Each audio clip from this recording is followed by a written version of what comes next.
आपने कहा कि अमेरिका के साथ गठजोड़ में यहाँ पे एक अशराफिया, यही कहा ना जी आपने?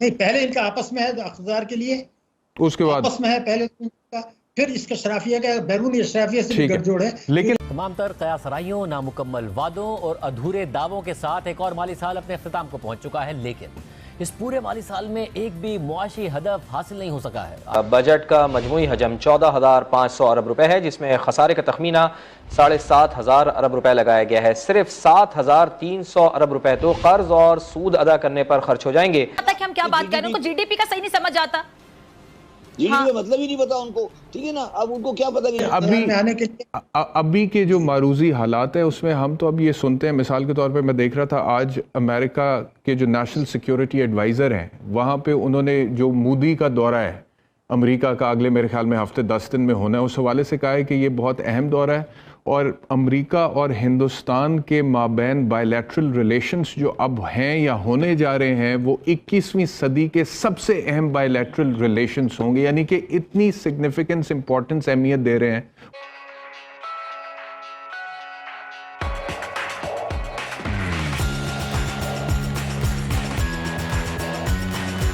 वो हिंदुस्तान को, अमेरिका इस वक्त, और पाकिस्तान के हवाले से जो हमें मतलब कि मेरी अंडरस्टैंडिंग है ऑफ द ग्लोबल अफेयर्स, उसमें यह है कि हम अब ज़्यादा करीब हो रहे हैं चाइना के और चाइनीज़ ब्लॉक में जा रहे हैं।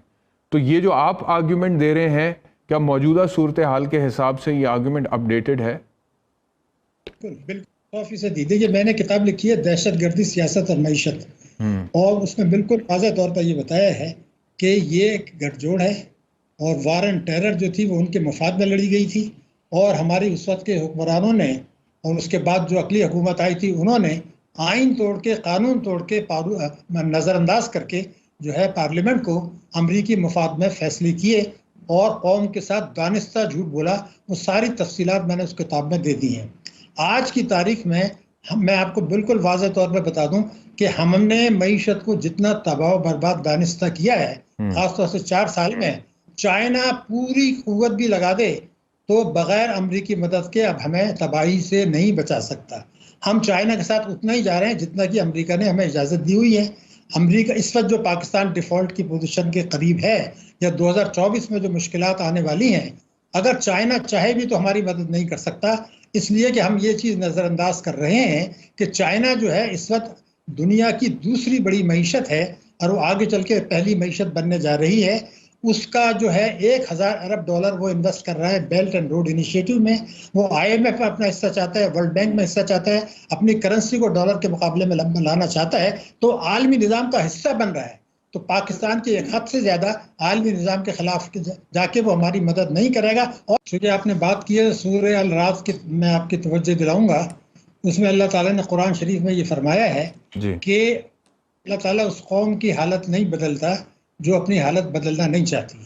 हम बहैसियत मजमूई करप्ट हैं, जो है मुनाफिक हैं, दौलत और इक़्तिदार की लत में मुब्तला हैं, और कोई ऐसी खराबी जो मुसलमान में नहीं होनी चाहिए, हमारे अंदर तमाम वो खराबियाँ अमली तौर पर मौजूद हैं। बिल्कुल मैं वाज़ेह कर रहा हूँ। अगर आप और वजाहत चाहते हैं, पाकिस्तान की मईशत की जो तबाही है उसकी वजह यह है कि पाकिस्तान के मेंबरान पार्लियामेंट, पाकिस्तान के मेंबरान सूबाई असम्बलियाँ, पाकिस्तान के साबका और मौजूदा हुक्मरान और साबका मौजूदा सियासतदान, पाकिस्तान के ताजिर, सनतकार, उलमा, और पाकिस्तान के आप कह लीजिए businessman, current mafia, electronic mafia, sugar mafia, cement mafia, Pakistan की अदालतें, पाकिस्तान की इस्लामी नज़रियाती कौंसिल, पाकिस्तान की शरई अदालतें, इन सब का एक गठजोड़ है। Lust for money, lust for power, दौलत और इक़्तिदार और पैसा, इसकी तरफ जो है पूरा एक गठजोड़ है। इसके बिल्कुल शवाहिद मौजूद हैं और इसमें किसी पाकिस्तानी को कोई शुबा नहीं होना चाहिए कि ये बड़े अरसे से जो है ये चल रहा है। अब एक इसमें इजाफा ये हो गया कि एक बैरूनी अशराफिया और एक मुल्की अशराफिया, इनका आपस में गठजोड़ हो गया। यानी इक़्तिदार में आने के लिए आपको बैरूनी अशराफिया की मदद की भी ज़रूरत पड़ती है। और जो नोम चॉम्स्की जो अब 100 साल का हो गया है, उसने ये कहा कि अमेरिका ने पाकिस्तान की अशराफिया को ख़रीदा हुआ है। मगर मुझे ऐसा लगता है कि आजकल जो तबाही बर्बादी है, उसके बाद जो कुछ हम देख रहे हैं, उसमें लगता है कि उसके बाद कुछ मज़ीद जो है वो अमेरिका ने ख़रीदारी कर ली है। और हेनरी किसिंगर ने ये कहा था कि जो दहशतगर्दी की जंग जो है वो असल में शुरू होगी जब अफगानिस्तान में हमारी कार्रवाइयाँ ख़त्म हो चुकी होंगी और उसका महवर जो है अफगानिस्तान के बाहर होगा। तो ये वो वक्त है, न्यू ग्रेट गेम जो हम देख रहे हैं, बड़े अरसे से हम उससे मावनत कर रहे हैं।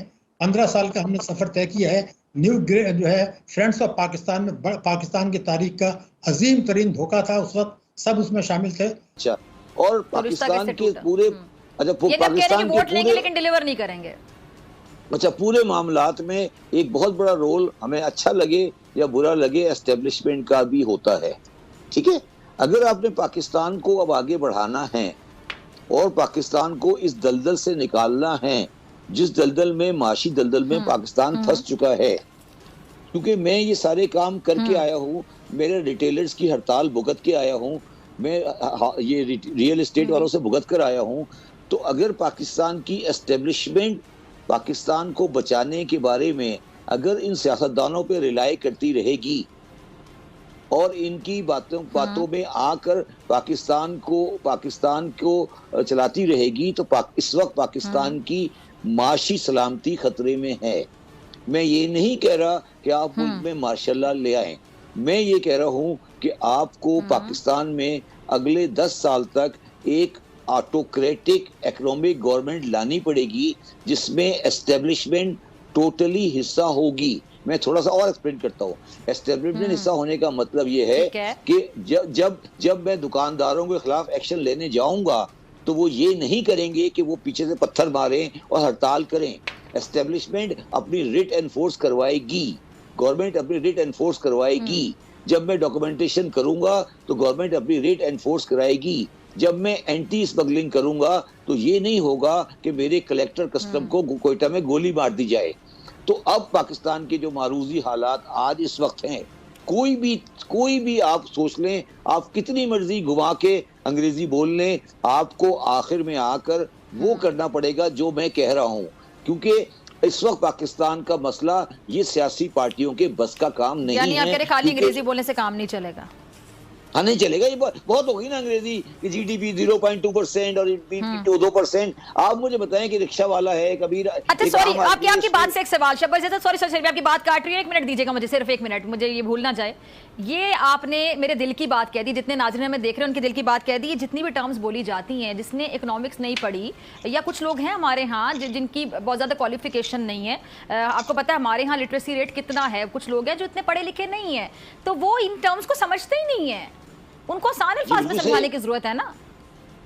देखिए, मैं वो कह रहा हूँ ना, ये बेकार की बात है। जीडीपी ग्रोथ रेट क्या होती है, जीडीपी क्या होता है, तो ये 7% डेफिसिट हो गया, 2% डेफिसिट हो गया, करंट अकाउंट डेफिसिट, ये बातें बेकार की बातें हैं। बस ये कि आटा कितना सस्ता हो गया, घी कितना सस्ता हो गया, जरूरत की चीजें कितने में मिल रही हैं, पहले कितने की थी। ये बताएं ना कि पाकिस्तान में कितने बच्चे हैं जो स्कूल नहीं जा रहे, ये बताएं ना, या कितने मरीज हैं जिनको इलाज नहीं कर पा रहे। ये है ना इकोनॉमिक्स। ये कौन सी इकोनॉमिक्स है कि आप बिला वजह की माइक्रो इकोनॉमिक स्टेबिलिटी? भाई, ये चीजें तो लेक्चर रूम में होती है, क्लासरूम में होती है।